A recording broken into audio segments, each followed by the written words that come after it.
Si miramos con respecto digamos, la medición anterior fue en diciembre, sí. El cuarto trimestre del 2014, para ser más preciso. Y si miramos con respecto a este periodo, sucedieron dos cosas, de acuerdo a lo que informa el INDEC. Por un lado, aumentó la oferta de trabajo, aumentó en 1,6 puntos, eso es mucho. Ajá. Pero en ese periodo el crecimiento de la demanda de empleo fue mayor y esto permitió una reducción en la tasa de desempleo.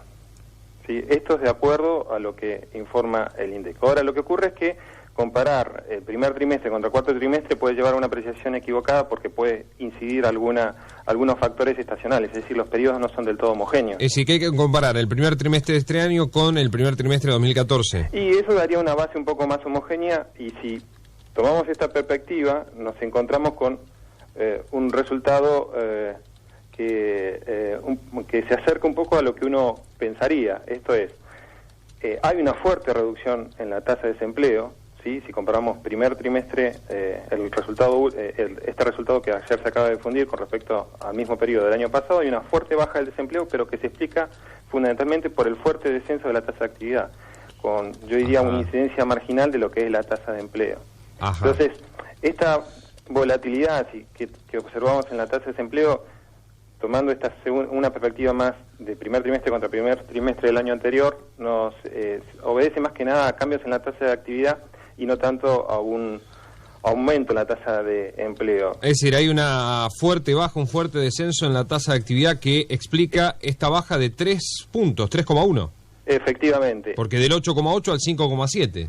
Claro, y en este sentido, si vos comparas estos resultados con respecto a lo que sucedió en el país, no son tan distintos. En el país la baja de la tasa de actividad no es tan pronunciada como en Bahía, pero la trayectoria de los indicadores, tanto actividad como empleo, que es lo que hay que mirar, que es lo que determina la evolución de la tasa de desempleo, más o menos las trayectorias son en la misma dirección. ¿Y cuánto bajó la tasa de actividad? La tasa de actividad, digamos, la de primer trimestre de este año fue del 46.3%, y hace un año estaba en el 47.6, un punto arriba. Ajá. ¿Sí? Y la tasa de empleo subió apenas dos décimas, o sea, prácticamente no cambió.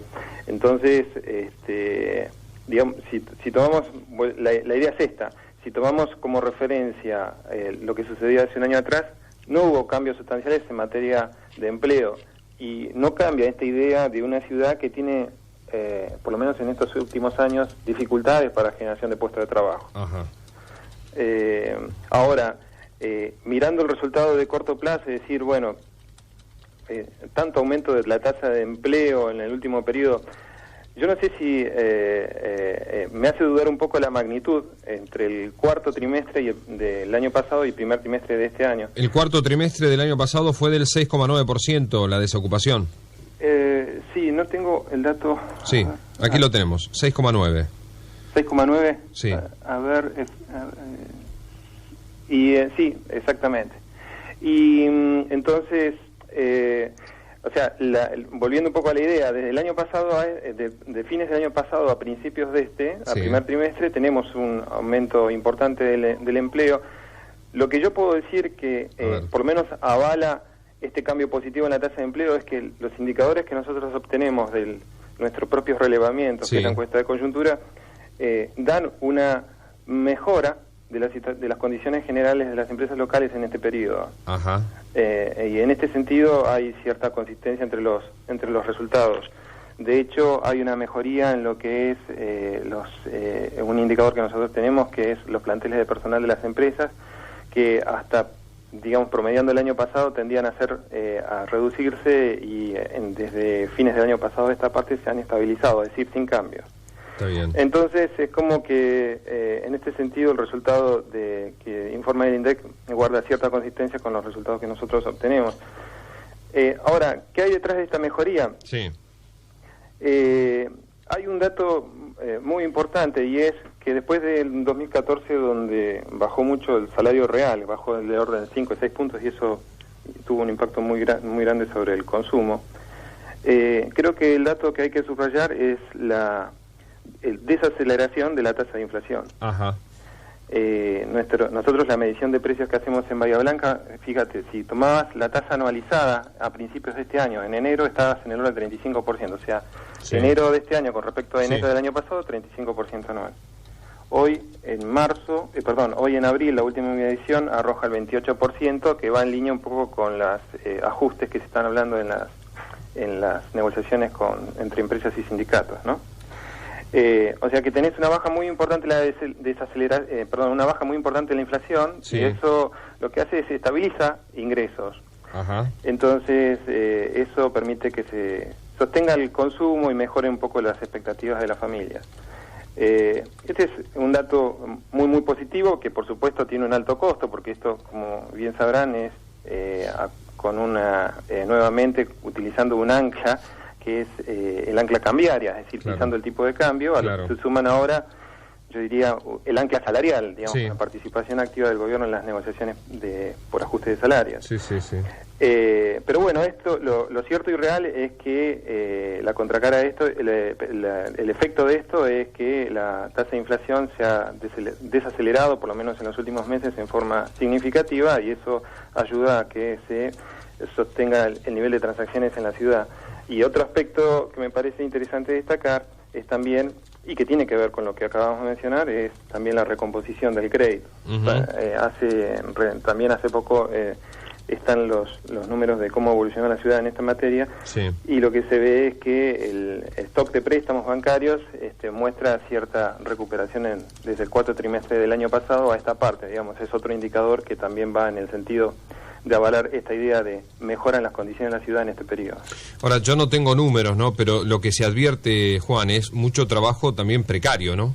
Sí, es muy cierto lo que señalás, porque, digamos, además, cuando hacemos la evaluación de las condiciones de mercado de trabajo, en lo que es mercado cuando veamos la tasa de desempleo, lo que vemos es, desde un punto cuantitativo, cuánta gente está sin empleo, Sí. cuando lo busca activamente.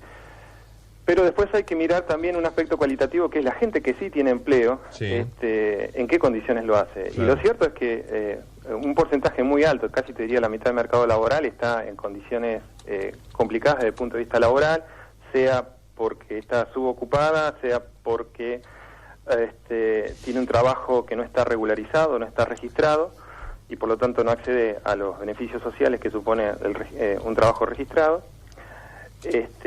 Y además, aún estando con un trabajo registrado, es un trabajo que está remunerado a un nivel de ingreso muy próximo a lo que sería el costo de una canasta básica, o sea, lo deja muy cerca de la línea de pobreza, así que, bueno, ese es el otro aspecto que hay que mirar. O sea, no solamente basta con que baje el desempleo, sino también hay que mirar otras cuestiones que hacen a la calidad del empleo. Para el INDEC, una persona ocupada, ¿cuántas horas trabaja por mes, por semana?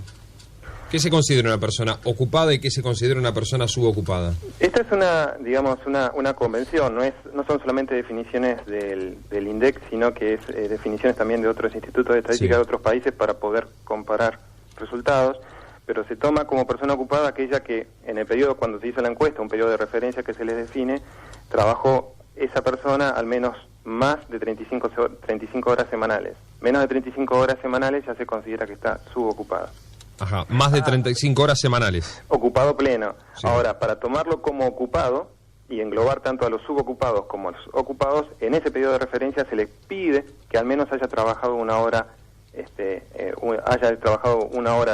¿Por la semana? Sí, en esa semana. Claro. Con una changuita ya está. Y sí, lo cierto es que esa persona tuvo trabajo en ese periodo, y está bien, uno pensaría, pero esto casi no es empleo. No. Pero estas situaciones están captadas por la tasa de subocupación. Para eso es que se hace la diferencia entre subocupados y ocupados plenos.